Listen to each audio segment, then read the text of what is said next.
I was wondering this. Do you think I went with mostly with the antonyms.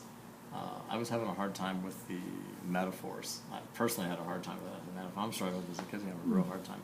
But is there something I could do here that would be more effective than the antonym? How do you feel about the use of the antonym? And the other question is, how do you feel about the use of the color? Does the color matter, or could I just bang these on a black and white paper? I think color matters. It does? The color matters too for learning. I know it does for me. And I also, to answer your question about the antonym, maybe provide templates for metaphors. That's what I did for some of my struggling students who were struggling with Marzano's metaphor diagram. I provided like samples. Like I said, okay, Lenny is a bear. And then I explained how that was. And then they have to come up with a different metaphor. So maybe some scaffolding in there somewhere, depending on your students and who might be struggling with the thinking of the assignment. So literacy is? Literacy is freedom. Okay.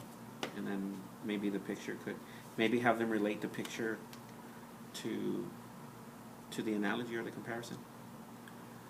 And then the picture could show, you know, like an open book, and then have an open mind, for example, because it sets you free. Okay. So that would be an example. Or you could also maybe pair them up.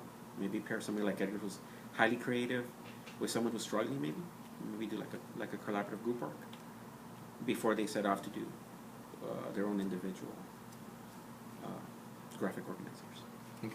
Yeah, and how about like just doing this assignment with a pair already? Instead of pairing them up afterward, why do you pair them up before, where they can help each other out with it? And also, like, you wanted to do analogies, we can use the bridge map for the analogy. I looked at that and I still couldn't. No, because you see Something as something. I know that there's a sentence stem for that. This is to this as compared to this. I have a sentence stem. You mean like literacy as freedom? Mm-hmm. So, I can look it up for you and I can get you. It's an actual sentence stem and they can just fill it in. So that'll assist them with that part. Yeah, I know that for Mrs. Carrillo's bulletin where the school district is going for the collaborative group work to be the norm. So what I've learned is before they do something individually, to do the collaborative group work first, whether it's like pair share or pair. Have them try it out first with a couple of words, and then they've already done some. Well, actually, what you could maybe is model for them first, like have like 2 words, and do it whole class, and then they do a pair, so you already have 4 words, and then you give them their own individual 2 words. So you're covering more words, but with different activities. I like that. Yeah. Good.